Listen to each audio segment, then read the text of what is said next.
Hey, so we are in Annapolis, and it is a nice, gray, overcast, rainy day, and we figured what a better time than today to make our Q&A video, which we're really excited about. We got a lot of questions. Let's do the question. To the questions. The fun stuff. Okay. All right, so first question is from Unwired. Sure seems like you have to be able to repair everything. Were you pretty good in that area before all of this started? In terms of what I had to learn on the boat, I knew very little about all the boat systems. With that said, I did go to school for computer electronics where we built circuit boards, did a lot of low voltage type circuitry. I didn't really remember a lot of that since that was over 20 years ago, but having that mindset helped. But I would say though, learning the systems on the boat, it's just you have to learn them and read the manuals, and even if you don't know a lot about 12-volt electronics and things like that, you can pick it up pretty quick. If you can learn, things like doing voltage and amperage calculations, just simple formulas. If you can learn that and then read manuals and tinker with stuff and that kind of thing, then I think you can pretty much learn 95% of the things on the boat. Okay. This one's from Chris Craven. How much time did it take for you to feel somewhat comfortable with motoring and sailing the boat? So I will say the first 3 months of maneuvering the boat with Captain Z was definitely hard, and I mean not hard, but it worked well with Captain Z supporting us and showing us how to do things. Fast forward about another year, I'm pretty confident moving this boat in and out of anywhere. I have no issue with it. What is still a problem for me, and I think it's going to always be a problem, is when you have current, your boat does funny things. I just know now to know that that's an issue and to be ready for it. This question's from Kathy Barber. You have various means of checking weather forecasts on the boat, yet you still found yourself in a tropical depression. Would you talk about what happened and discuss viewing weather forecasts from multiple sources and how you arrive at the decision about which one you will bank on? I'll just first say one quick little blurb. When we started sailing, we used predict wind a lot. Every time we talk about a storm, people say use predict wind. Well, we do. One problem with predict wind is it's not very good at forecasting local weather. It's more like a high level 50-kilometer view. And so the tropical depression that Kathy is talking about is Tropical Storm Bertha that formed off the coast of Charleston. And it was when we left Cape Canaveral to go to Beaufort initially. We set up our routes, we looked at all those resources for the weather like we always do. Everything seemed good, so we were ready to go. And we of course made bailout points along the way just in case anything happened. But when we left that morning, there were some storms down in South Florida, but nothing predicted anything to come of those, so it wasn't even something that we were worried about. When we were offshore, that's when we realized conditions were changing, and the winds and the waves weren't looking like it was supposed to. So we downloaded some offshore weather data and kind of made the decision based on these changes that we needed to leave. And it was a good thing that we did that. We bailed out in Charleston because what happened was Tropical Storm Bertha formed right on top of us, and it was one of the fastest developing tropical storms that's happened, and nobody predicted it. It just was kind of a fluke situation, and I think we did the best that we could do considering. This one is from Chris Craven. Now that you know what you know so far, what would you have done different through the process, if anything? We learned a lot by going out in the ocean and sailing in the ocean, and we're still learning stuff about that every day. One thing we've found recently, since this is our first summer doing a lot of coastal sailing, because last summer we were working on the boat a lot and we avoided this, but we're hitting a lot of thunderstorms. Oh my gosh. Yeah, I would say understanding how darn scary these thunderstorms are and not underestimating them is probably the biggest thing we've learned. If it's thunderstorming now, we are in and out, and we're anchored somewhere, or we are just avoiding the day altogether because they are scary. Or if we know that there's going to be that afternoon summer thunderstorm with lightning that's coming, we make sure that we plan our route to end by the time it's going to be there, because you just don't want to be stuck in that. Next one is from Daniel Iacuzi. I'm noticing that tracking page is still saying you're in Annapolis. Are you planning on attending the upcoming sailboat show? Yeah, so I think if we're here when it happens, like, I think we'll go. Definitely be here. That'd be cool.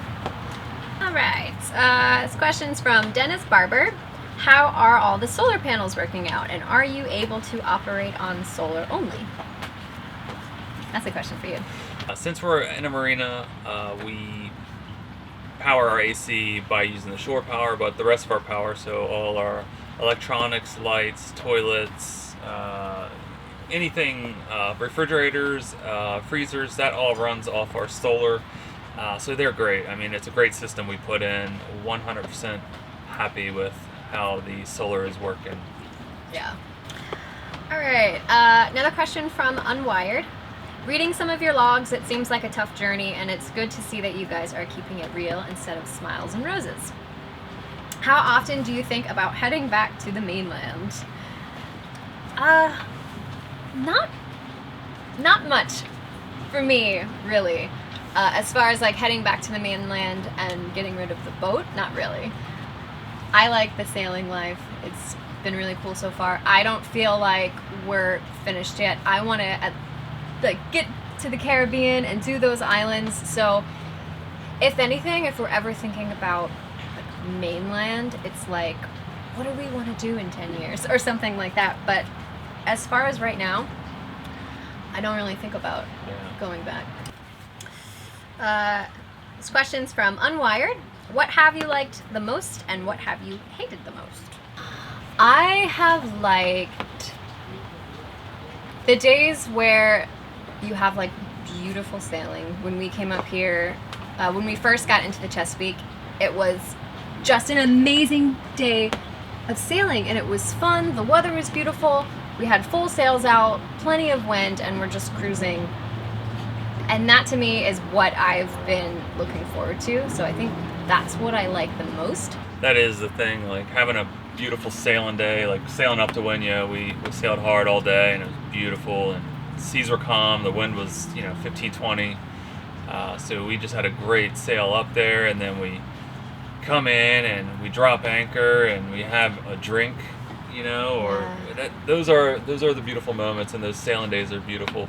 I think the thing I hate the most is just the amount of work that goes into sailboat and the amount of things that do break on these things. I mean, it's an enormous undertaking to fix all the things on a 50-foot boat. They just seem to want to break. There's so much boat work.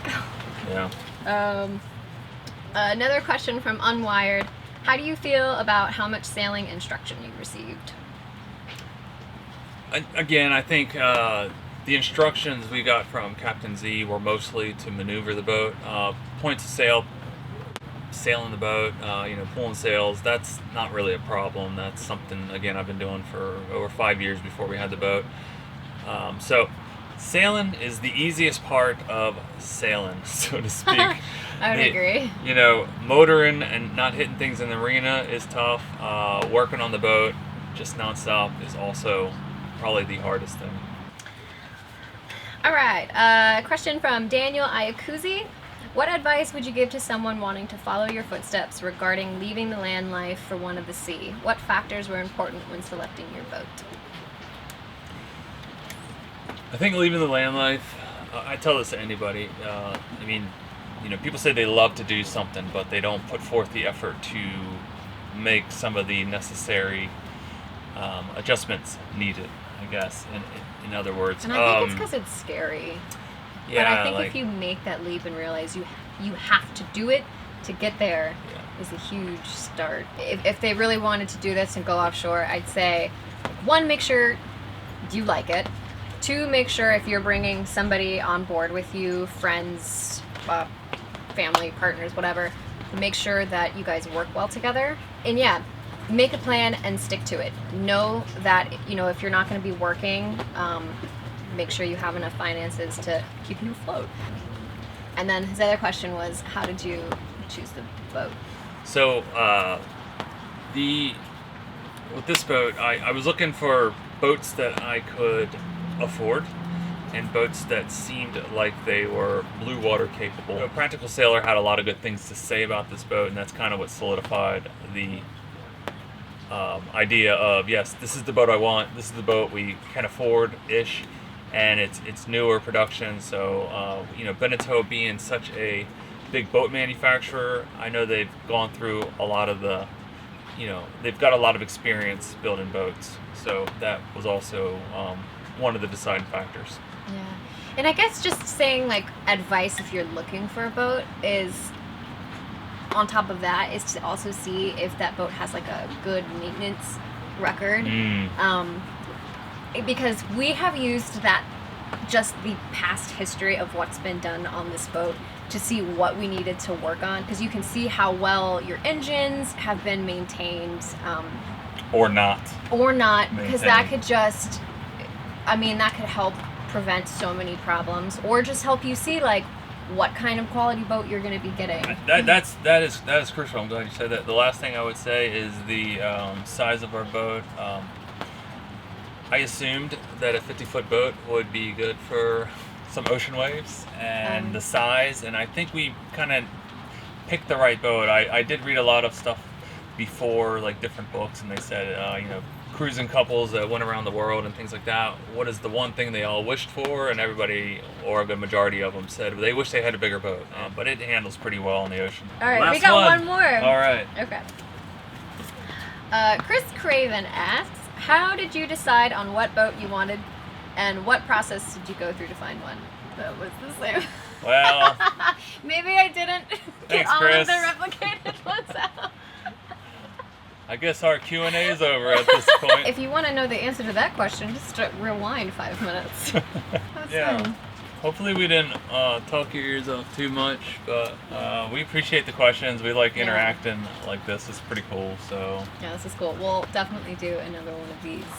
For sure. In the future. Yep. Yeah. All right, guys. Well, thank you. All right, thanks. We'll see you soon. Bye.